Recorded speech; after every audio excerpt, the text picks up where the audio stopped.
Alright, yo, what's going on, everybody? Nice little chill, crisp morning. This video, I thought about talking about, is the Ninja 650 honestly a good beginner bike?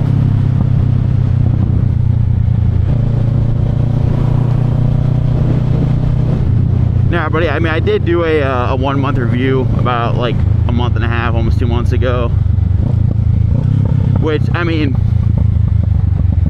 did cover some of this topic, but now that I've had it for, over 4 months now, kind of want to do like a little bit of a recap or a re-up, if you know what I'm saying. If you guys haven't watched my 1 month review and some of the other videos I've done on this channel, well, this is my 2025 Ninja 650 Kawasaki, obviously. And this is technically my first bike. And the reason I say technically is because I grew up, of course, with dirt bikes, mini bikes, ATVs, and then I also had a Honda Navi before this as far as like street riding goes, but this is like my first like actual bike that I'm like riding on the street. So there's a lot of different challenges that come with that while I'm warming up these tires. A whole range of beginner bikes, to be honest, and you could start as little as a Grom, which personally, my honest opinion on Groms is they're fun like bikes to have, is like ride around town, 25-mile-an-hour speed limits, something like that, but they can't go on the highway, so or they can, but you're going to be doing pretty much just exactly the speed limit. And I'm also a bigger heavy set dude, so I knew that like a 300, 400, maybe even a 500 was not gonna cut it. If you guys want me to be completely honest with you, I was actually gonna go ahead and start on a 636 because the price that this came out to brand new compared to a brand new 636, a couple extra grand, or not a couple, but you know what I mean, not that much more expensive. I would have gotten the 636. The only thing that actually kept me away from the 636 is the insurance cost. And if you guys don't know, I just turned 21 like a week and a half ago, so I'm still young. I'm not 25 yet, which is like kind of the golden standard.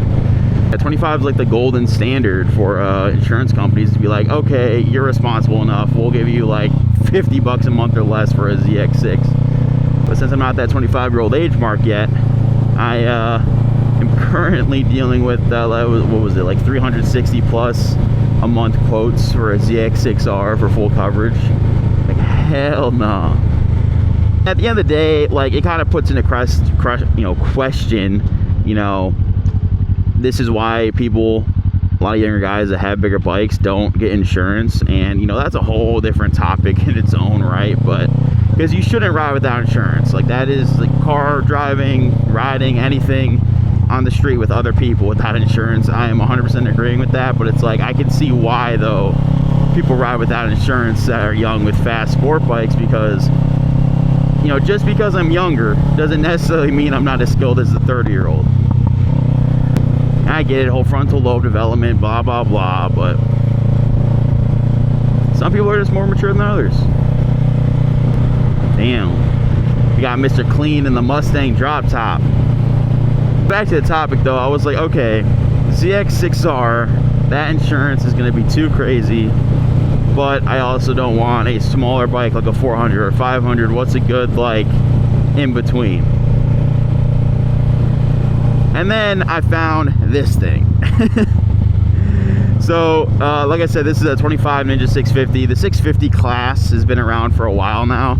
I'm just obviously getting into it, but pretty much this is like a high tier beginner bike. If you guys remember, I was referring to it as my 1 month review video. If you watched that, if you haven't, I'll link it down below if you want to see how my opinions have changed. But pretty much this thing is pretty much the biggest beginner bike you can relatively get. But now there's also the Honda 650, 650R or double I forgot if it's an R or double R, but that's a 4-cylinder, but it's like really toned down to like 90 horsepower or 100 horsepower, and has less torque. which I thought about getting that one too. But that one, the issue there wasn't actually insurance. Surprising, I thought it was going to be. Wasn't insurance. The weight, that's what it was. The weight of the Honda 650R or double R. That's what I didn't like, because like I said, guys, I'm already a heavier set guy, and I also don't want a heavier bike. And I believe the 650, I don't think it's the lightest in that overall class. I think maybe the R7 technically is, but it is one of the lighter options. Actually, I'm gonna go ahead and go through the Metro Parks this way. I'm gonna do a little cruisy cruise through the Metro Parks. Ridden my buddy's ZX6R. I've ridden my cousin's R7. I've also ridden a 400 and a 500. Now, I understand the ZX6R is definitely not a beginner bike at all, and I'm kind of here to let you guys know that like if you don't even know how to work a clutch, just I'm using that as a reference, but don't even look at the ZX6R. It's going to be too much for you. But I think the 650 for a lot of people, most people honestly, if you're responsible enough, is a perfect high tier beginner bike. It's enough to have fun with, enough to keep up with some super sports, and again by that I don't mean keep up as in beat them in a race, but you know, just keep up. This thing will top out at like 130 if you're pushing hard enough.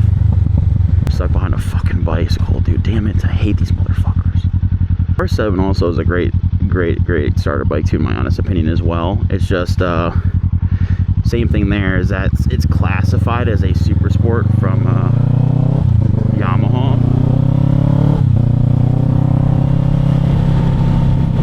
Classified as a super sport from Yamaha, so the insurance rates I was getting there was also insane. I think that was actually worse than the ZX6R, which is fucking funny enough.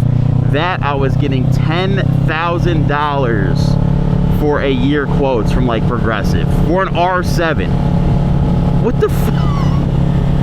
To sum it all up though, compared to like, let's say the big three, we'll say Yamaha, Honda, and Kawasaki. So I guess Yamaha is equivalent to their big tier beginner bike would be the R7, and then the Kawasaki obviously is going to be the 650, and then Honda is going to be their 650 RR, which out of those three, that's the only one that's actually a 4-cylinder, so you get that like super sport 4-cylinder sound at the exhaust, but it is like tuned down, or a smaller display, well, not smaller displacement I should say, it's still 650, but you get what I mean. It's tuned down to where it's not gonna be as much power as a super sport. The main reason for making this video is, one, I kind of want to keep you guys informed as like how I'm feeling about this bike overall, but at the same time kind of what my plans are, and honestly what I think my plan's going to be, just depending on how everything works out. Like I said in my last video, guys, I'm moving into a new house finally, blessed, God did, you know what I'm saying. But oh fuck, another bike, damn it.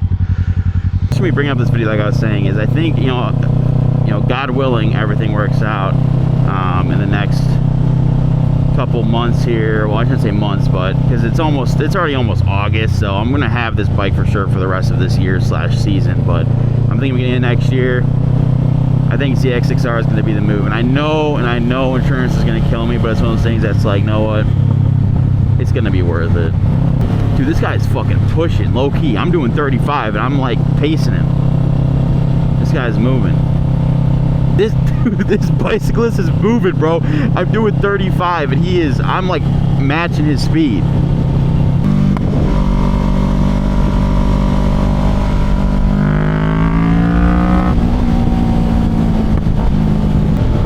Had to carve up real quick, you know what I'm saying?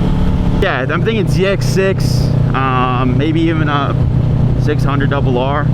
Haven't really too much looked into for sure I'm gonna do yet, but so far my heart is set on the ZX6R. I'm obviously a very big Cowie guy,